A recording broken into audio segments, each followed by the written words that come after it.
Well, and Jill, speaking of revenge, Trump has barely toned down his threats on social media.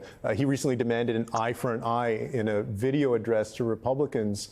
What would actually count as Trump violating his bond in Fulton County? I mean, I think a lot of people want to know, what does he have to do to get into trouble here? It's not just Fulton County. Remember, Judge Chutkan also warned him about threatening witnesses or co-defendants. And I'm afraid that he is skirting the line. And obviously, any judge is going to be very careful before stopping a candidate for president from commenting on evidence. But it's when he gets to the threatening part, when he starts threatening his opponent, but that doesn't count as the trial. It's only when he threatens a witness or a co-defendant that he will be violating it. And then the question is, what can a judge do? Because really, there's very little except for incarcerating him. And judges are not going to want to do that. A fine is not going to work. If it did, he wouldn't have had a second defamation case against E. Jean Carroll, by E. Jean Carroll, rather, because after the first sentence and the fine that he got, you would have thought he wouldn't have repeated the same defamation, but he did. So money, which he's raising from people who are making small donations, it's not his money that's paying the fine. It's their money.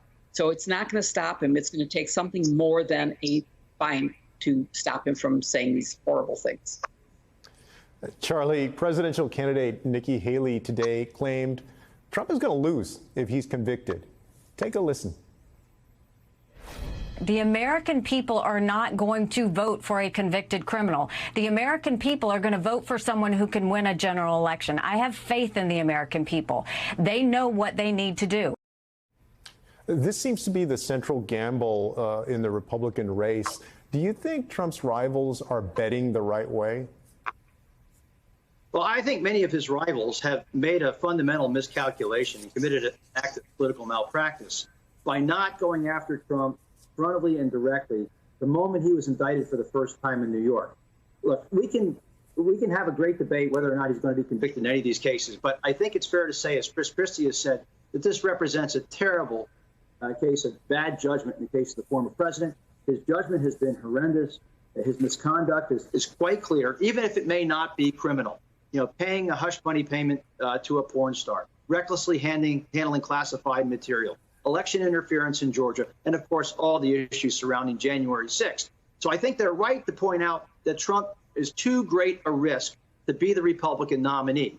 I don't know when that's going to set in with a lot of the Republican base, when they see that this guy is clearly a problem with independent and swing voters. In fact, I can't think of one independent voter who's going to say, boy, these indictments are terrific. I think I'll vote for that guy.